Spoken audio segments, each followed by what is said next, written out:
Hello, and welcome back to another Craig and Dave Unscripted, episode 50, 51? 51. 51, episode 51. We got a really good one for you today. So, we like to bring on guest speakers, and we've brought on quite a few in the past, but some of our best guest speakers have not been the adults we've brought on, although we've loved them. It's been the students we've brought on. I think you may remember way back, we had a 14, 15-year-old Jack Rafferty. He was a finalist in, I want to say, Young Game Designer of the Year award. And we've got two equally as inspirational students, both in year 10. I'm going to bring them straight in now while I introduce them. So a quick hello to Harry and Anna. There you go. Hello. We'll get them to introduce themselves in a second. But they've done something particularly amazing. And what blows me away about this is, I'm sorry to my A-level students, but I'm struggling with my A-level computer science projects at the moment. Come on, guys, the deadline's coming. We've got two 14-year-olds here in year 10, just embarked on their GCSE, and what they're doing already is mind-blowing. So thank you very much, first of all, both of you, for agreeing to join us. But Dave, I'm going to talk my way through without saying anything. Do you want to start off then, Dave? Yeah, just want to say really that this is something that we really want to do with sort of Unscripted in the longer term, is try and encourage sort of more interaction with the student community out there, and things that you're working on that you don't have to do for your studies, but you're doing them because you just want to do them, and it's in the sphere of computer science. And we're genuinely really interested in hearing your stories and then sharing them with the rest of the community, and of course giving you exposure for some of your projects in doing that as well. So Harry and Anna have come up with something called Mission Encodeable. Okay, Mission Encodeable. So we're going to get into that in a minute, but before we do, Harry and Anna, tell us a little bit about yourselves. Maybe Anna first. Tell us, why did you choose to study GCSE computer science? What interests you about the subject?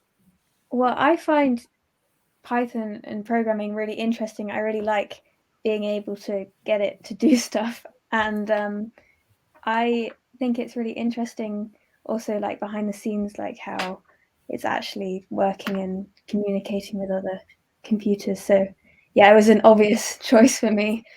Wow.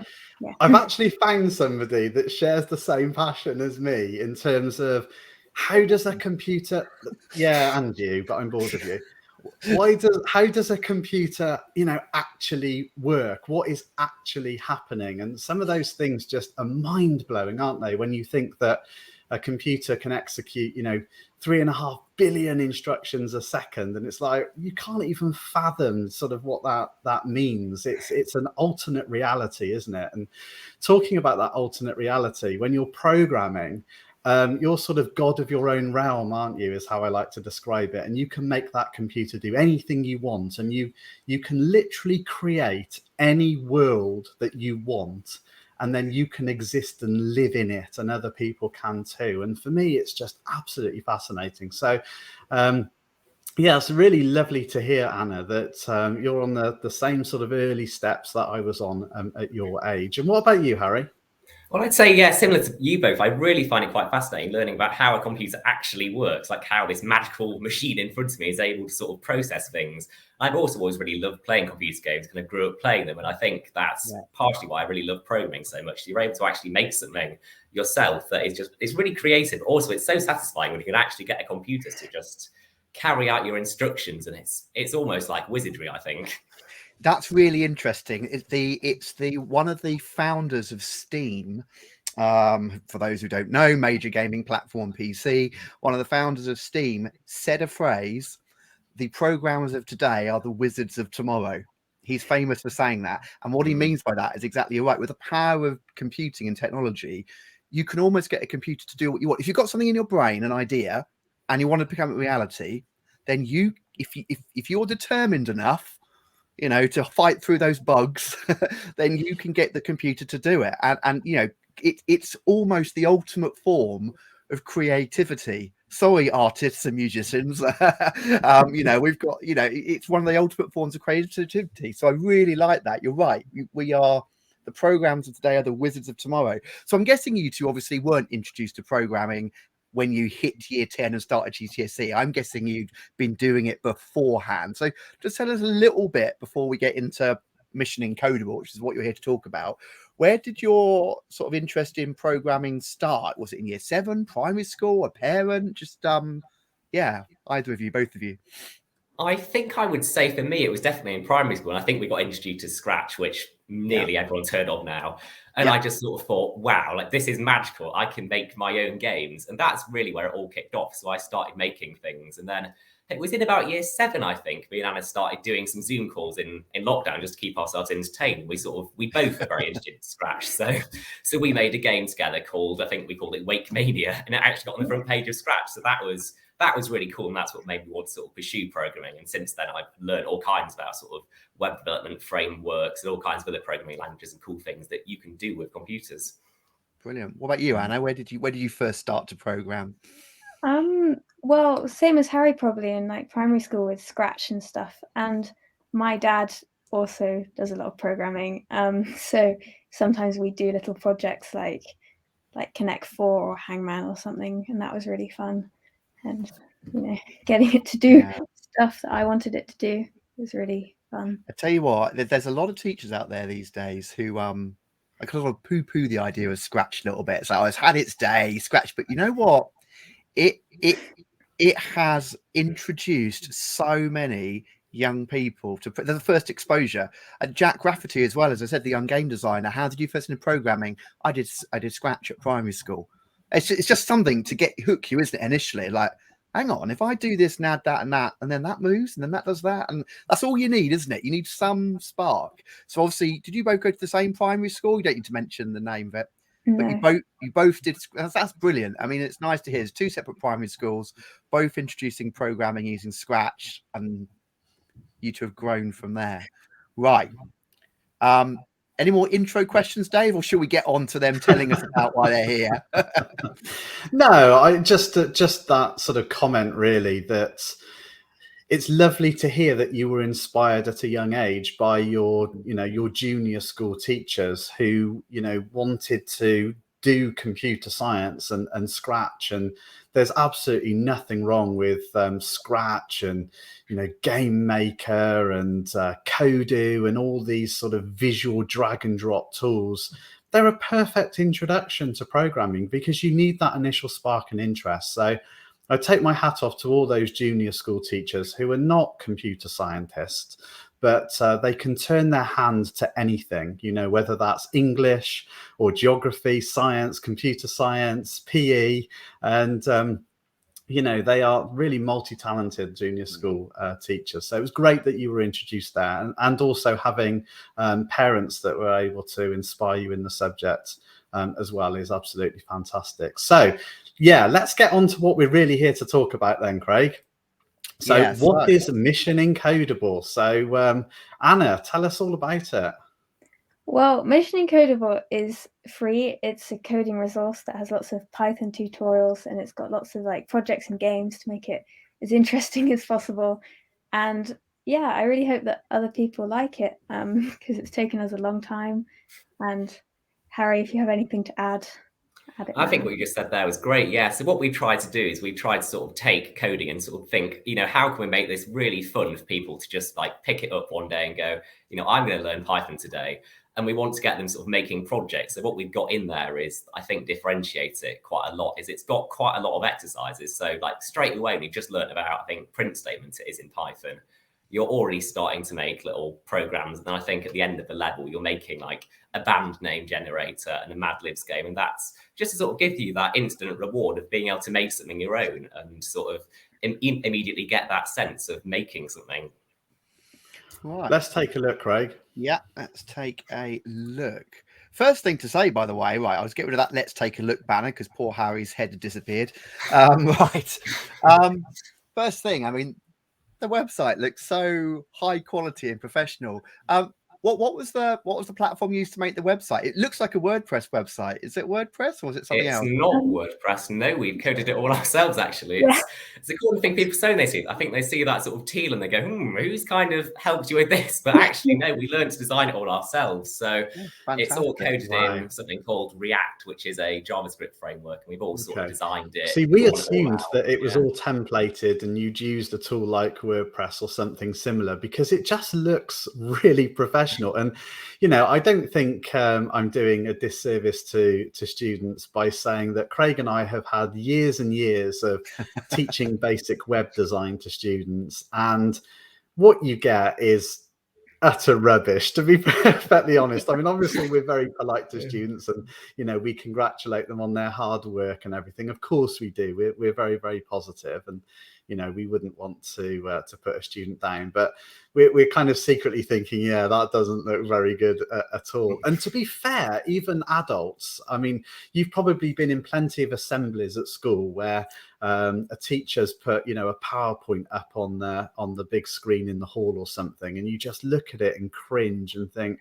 what are you doing? Whether it's the animations or the color clashes or whatever it is, it's like, you know, someone's just discovered PowerPoint for the first time and they really don't know what they're doing with it. So the first thing that really attracted us to this, Harry and Anna, was just the way it looks. It's just, you know, it's the simplicity of it. But it looks it's clean as and well. modern. Yeah, it looks clean, modern, functional. You know, it feels professional, and that's half your challenge about getting a new product out there in the busy, cluttered world of the internet. You know, that first impression counts. So we're going to stop waffling away. Sorry, I can navigate through, but yeah, talk to us a little bit about this site. So I've landed on it. You know, it looks great. Talk to me a little bit about, you know, what you've got here. It's like, which one's going to speak? God, I don't mind. Sorry, Anna, go on, you go. Well, this is our homepage, obviously, and right away you can click get started and start with the tutorials. So you can kind of choose your level. If you've done it a bit before, you can maybe go to level 2 or 3, and if you haven't, level 1 is a really good place to start. And then there's a little introduction page, and then it just tells you the essentials of what you'll do and then the projects that you'll make, which is, of course, the most fun part. And then you start the level and you have all of this and you click through and you just do the exercises. We help you get set up, and then at the end you make your projects. Real step by step. And I love the sort of navigation menu here on the left. It's again another reason why I thought you'd use some pre-built tool like WordPress or Brizy, because it's really clean and yeah, really clean and neat and modern. Go on, Harry. What else have you got to tell us about it? Well, yeah, so that's the actual tutorial page. Thank you. I'm really glad you like the look of it. It's what a lot of people have said. Also, I think if you go back onto the homepage, you'll see, so we've got lots of great stuff for teachers as well. So that's, yeah, if you go on our logo, I think perhaps it'll take you there. Fantastic. Thank you. So if you scroll down a bit, yes, in those boxes there, and the I'm a teacher, we've got all kinds of great resources that teachers can use. So we've got these nice posters that you can maybe put up around school. And I think down there is this presentation. And basically what that's intended for is if you were to start using it in your class, you could sort of go, right, here we go. And you can put that up on the board as people come in. And it basically just explains the basics of Mission Encodeable. So I think that's a really nice touch. And we will be adding to that section, you know, as time goes on, to add more things teachers would like. I like that. It's an interesting marketing thing, that as well. There, it's like, right, I want to kind of introduce this to the class. Have you got some way of doing that? Yep, we've got a PowerPoint you can use. These are all really quite clever business ideas. So if I go back to the home, I love the posters. I love this. I hadn't seen those. Obviously, I had a little navigate around the site prior to us meeting up and chatting about it, so I didn't look a complete idiot. But I hadn't stumbled across the posters. I really love this idea of you've got all this kind of, you know, content in the platform, and some of it is hard copy stuff you can download and print as well, to, you know, give those visual cues around the classroom and the corridors around the school. I really like that idea. That's lovely.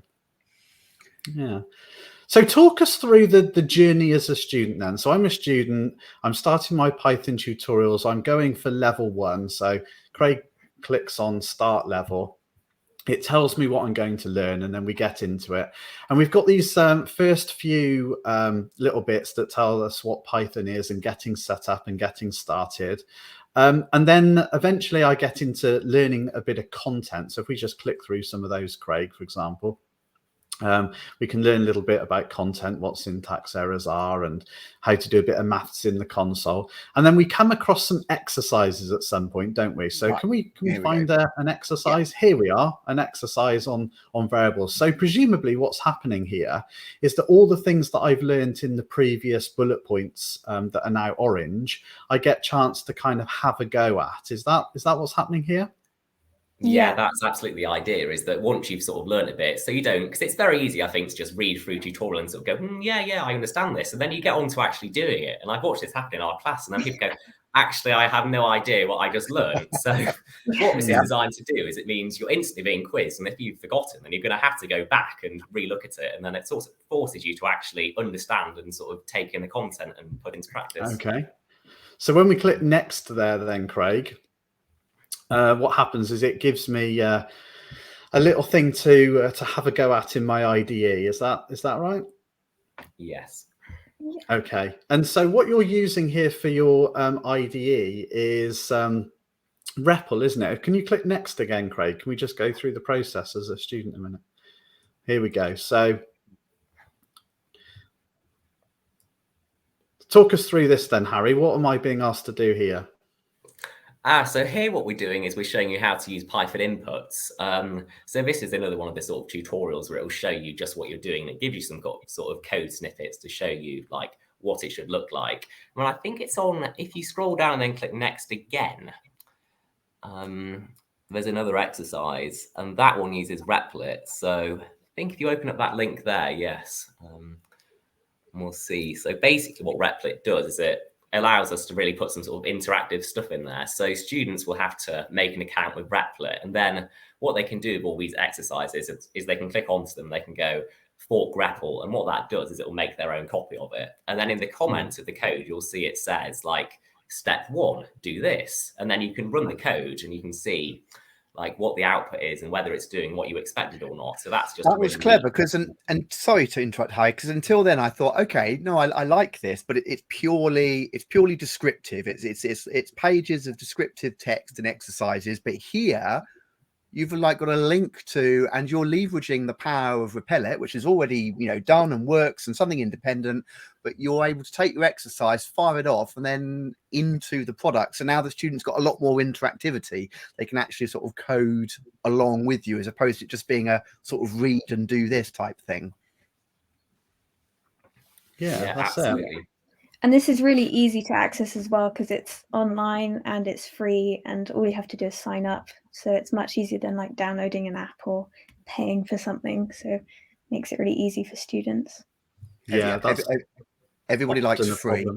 Yeah, it's often a problem in schools when you ask the technicians to install a piece of software and you get no end of issues with permissions and the antivirus and all sorts of things going on in schools that become a problem. So if you can just use online tools, it certainly negates a lot of those. Okay, and then we get introduced to more bits and pieces, and then towards the end, you've then got some bigger exercises in order to consolidate what's been learned. And what I liked about some of these exercises is I hadn't actually sort of come across them before. I mean, a lot of programming tutorials do the very classic exercises, and to be fair, on the Craig and Dave resources, we've got very classic exercises as well. And one of the criticisms we get is that a lot of your exercises are quite maths based, and yeah, I guess they kind of are really, but you've got some funky little things in here, like the band name generator. So tell us what the student has to do with this. Anna, did you want to lead it? Yeah. Go on, Anna. So first in this challenge, you might print a little introduction like, hello, welcome to the band name generator. And then you would ask the user their favorite place. And we had a little video of this, and the example is Hawaii. and then the favorite animal, which might be tigers, and then it mashes them together and it outputs like Hawaii tigers or something. So it's quite simple, but it's quite nice. And exactly. So it's just taking, you know, 2 inputs and concatenating the 2 strings, which is, you know, a very sort of basic thing that you'd want to be able to do in Python. But as I said, what really appealed to me is that you did it in a way that is going to appeal to young people. You know, if I was doing this, then I would say create the string hello, create the string world, put the 2 things together, you get hello world, because that's, you know, I'm just old school. I'm just an old school programmer. But you've kind of taken exactly the same principle and you said, hey, well, we can make the name of a band, which is kind of, you know, resonates a little bit more with the students of your age, which I really like. So what about this MindLib then? What's that one all about? I'll go back. Yeah. Oh, the Mad Libs. Yeah, so that's a similar sort of concept. It's really teaching them about string concatenation, but we've tried to make it more interesting. So I don't know if you can click on that run button there and see if it works. Hopefully, yeah, when it loads, yeah. So what it does is it asks you a series of questions. I mean, I don't know if you've got time to try and play through it now. Oh, I see. Okay. Yeah, right, go for it. It might be a bit small for the viewers to see this, but it's just asking a set of questions. Craig's putting in some answers. And as you say, it's just going to use a bit of string concatenation here to join things together. Is that right? Yes. Yeah. So it asks quite a few questions and using inputs, and then once it's sort of got all those responses from a user, it's gonna, as you'll see in a minute, it puts out quite a silly sentence. So it's a really good way to get people sort of with their hands on the keyboard, typing out lots of inputs and variables, and then in the process they end up with this quite fun little. And what we're showing there is my inability to remember the difference between a verb and an adjective, because now the sentence doesn't make sense. So apologies to my English teacher. What does that sentence say? He said, Craig is a very happy person to be around. They love to sad in London, but that's because I forgot what a verb was.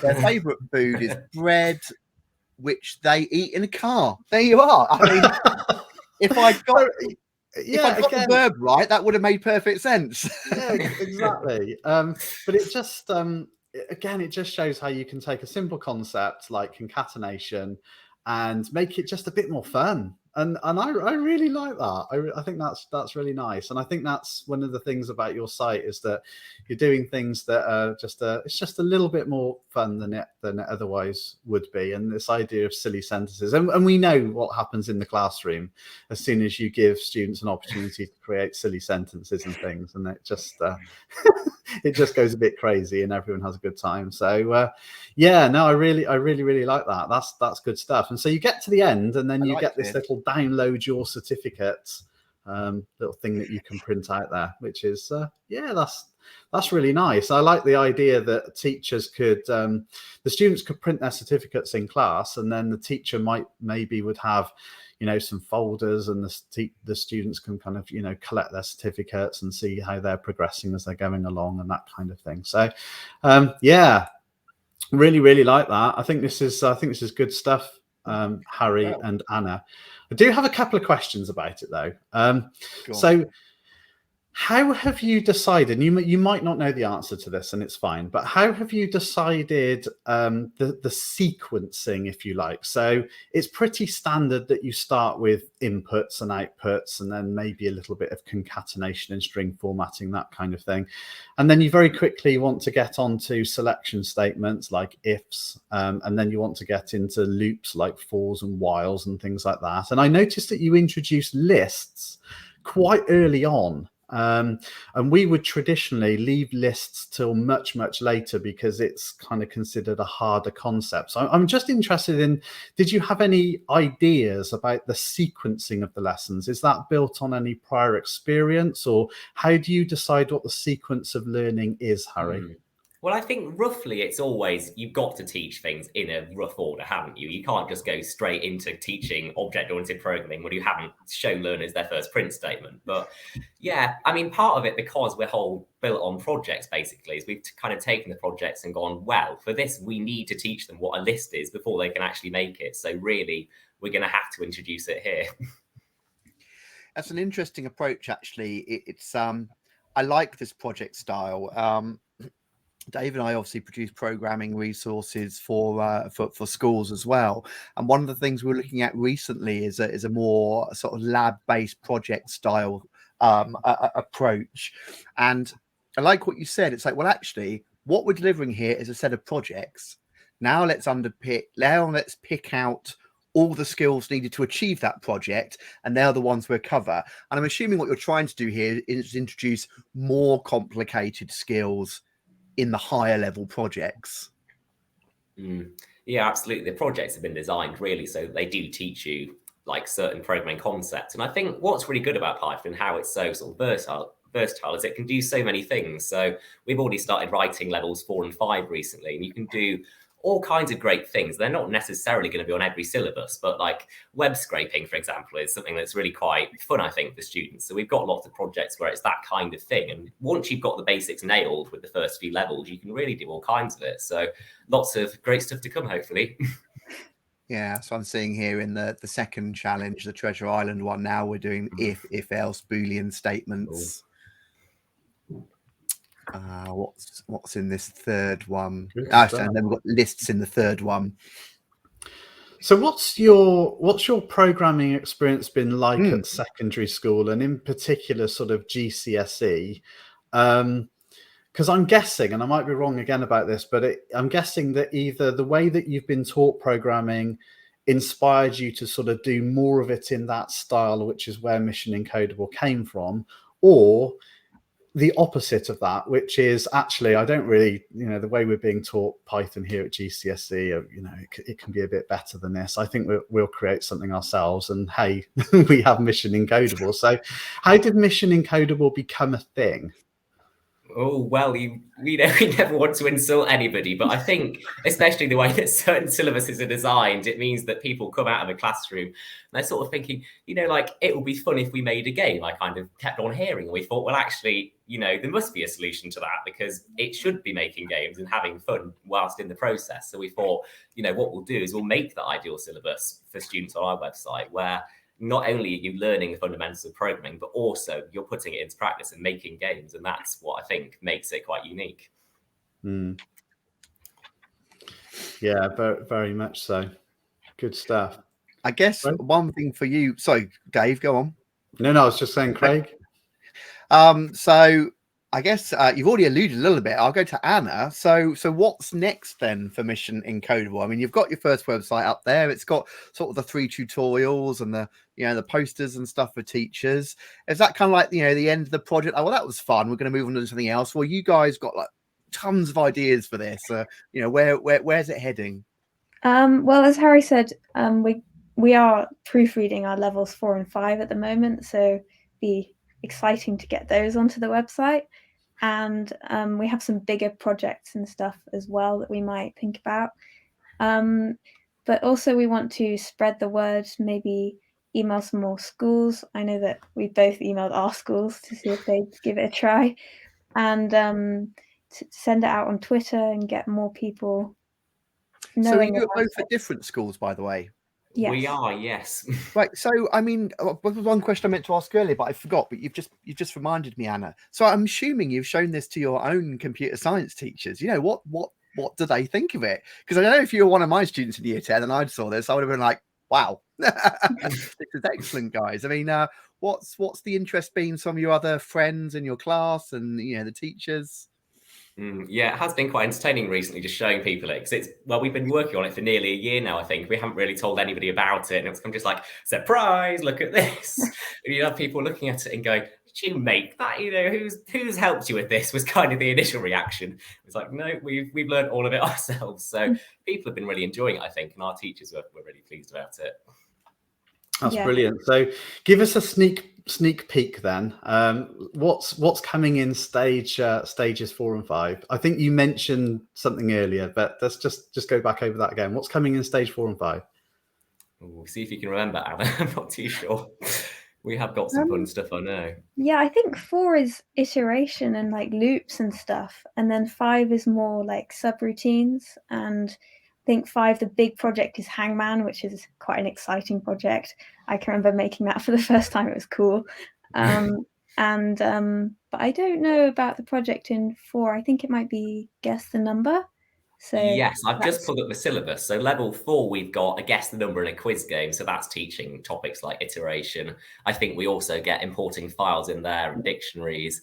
Level 5 then is when we go on to learning a bit about functions and scopes, so local and global variables. And that's where, as you say, you learn the hangman game, which is a classic, I think. And there's another one coming up, which we call deduction, which is based on a game called Bagels. Most people won't know what that is, so it's a bit of a unique one, but I mean, you will see in a few weeks, hopefully. So I've got a question for you two. So you mentioned working fairly sort of quietly behind the scenes for a good part of a year on this before sort of like showing it to everyone. There must have been points in that journey, either when making the website or, you know, whatever, in the process of creating this, where you hit sort of walls and obstacles or problems and things that just didn't work. You know, how do you two tackle that? Just as computer scientists, as programmers, you know, what happened whenever you hit a wall or a problem? How did you overcome that? Go on, Anna. I'll go Anna first and Harry. I did a lot of kind of like more behind the scenes stuff and like actually getting the content which we have all in a database onto the website. And whenever I was like, oh my goodness, I have no idea how to get this to work, I would like draw little pictures like what I wanted to happen. And, you know, I mean, obviously Google is a great resource. There's lots of stuff on it. And just taking it really. What I'm hearing is I decided what I was going to do. I sketched out a few ideas. I found out how to implement those ideas. And I kept persevering until I managed to be successful in implementing those ideas. That's what I'm hearing. And I wish my students would do that. We've talked about this before. I mean, being serious just for a moment, isn't that the difference between students that are successful in computer science and students that aren't? I mean, first of all, you've got to have the desire to want to succeed, right? We've all got people in class that don't really care too much. You know, they've chosen the option. They don't think they're very good at it. They don't think it's for them. And partly they've convinced themselves that it's not for them and they're not very good at it. And actually, if they just step outside of that mindset for a moment and have more of a growth mindset and a can-do attitude, and actually I can be successful with this, I've just got to want to be able to do it. I think anyone can really be successful with that mindset. And then it's just about taking that logical approach, which I realize doesn't come naturally to a lot of people. And, you know, you have to learn how to think logically. I get that. But really, it's just following a sequence of steps, isn't it? Which is, what do I want to achieve? Why do I want to achieve that? How am I going to achieve that? Finding out about it and then sort of persevering and making it happen. And really, that's all it is about being successful in computer science. But people like you, Harry, and Anna have kind of got that mindset. And I guess the people that are not as successful as you in the class just haven't got into that mindset. Is that fair? I think that's fair, yeah. I think those are the steps that you've got to go through, definitely. And you've got to sort of figure out, you know, what is the problem? And then you have to figure out how you're going to tackle it. And that's something that I think is, well, it's a key skill really to have when you're doing any kind of programming or computational thinking. It's just looking at the problem and then figuring out what you're going to do to break it down. I mean, sometimes also you have to figure out what the problem is as well. If it goes, this isn't working, and here is a whole error that you don't know, and you're like, I'll have to look that up now. Yeah, you can get stumped by the errors, definitely. I mean, Google is always a great thing to use when I think you're a bit stuck, and you sort of, if you know what to type in, it is, Once you get good at Googling, I think you're already a lot closer to finding out what the issue is. Yeah, as you say, it's just about persistence. It's not giving up, is it? When you hit that dead brick wall or you hit that dead end or that problem, it's like, right, okay, hit a problem. Let's start unpicking it and try and figure out what it is. Let's try something else. And maybe the next thing you try doesn't fix it. But then, you know, the third or fourth thing you try fixes it, or the fifth thing doesn't fix it. So instead you go back and think, okay, maybe I need to do this in a slightly different way. And then that works. It's just that mindset of not giving up, which I think really makes great computer scientists. You can't be upset at failing, can you, with programming? Because we fail all the time. No one sits there and codes and goes, brilliant, first time, every time. It doesn't work like that. Or at least I don't think it does. Doesn't for me. No, absolutely right. Yeah, definitely. Yeah, you can't be frightened of that failure, can you? Because a compiler is going to put you straight back down to earth straight away. A compiler isn't going to gloss it up and say, oh, you've got some lovely formatting here, some great comments and good use of white space, but it might be nice if you just had an extra bracket on the end of that sentence. No, the compiler's just going to say missing parenthesis. Yeah, that's right. Yeah, it doesn't say must try harder, it says fail. That's it. Anyway, Harry and Anna, it's been absolutely fantastic to meet you. Thank you so much for sharing Mission Encodeable with us. We'd be really interested to sort of see how that project progresses over the next couple of years. We'll just reshare the URL for anybody that is interested in checking it out. I think it's fair to say that, as you've said already, it's in fairly early embryonic stages. We've got 3 stages up there now, but there is more to come. And if you like teaching and learning in a project-based approach that's focused on simple little games, then perhaps Mission Encodeable is for you. So we really enjoyed that, and as I say, we'd be interested in keeping tabs on your progress, so keep in touch with us, and maybe you can come back on in the future and we can have another look at where things have moved on to. And for everybody else that's watching this, teachers, students, but especially students, if you've done something, if you've got something to share with the community and you just want 30,000 people to take a look at it, then, reach out to us at Craig and Dave, and it would be lovely to have a chat with you and show off some of your work as well. We'd love to do that moving forward. Brilliant. Well, that's it for another week. So goodbye to Harry and Anna. If you want to say goodbye to everyone. Bye. Thank you so much for joining us. You. We'll be back next week for a very special episode. It's our 52nd episode. We've done one a week for a year without a break. Well done, Dave. So we're back next week for our 1st year anniversary of Unscripted, and we'll see you then. Bye-bye, everyone.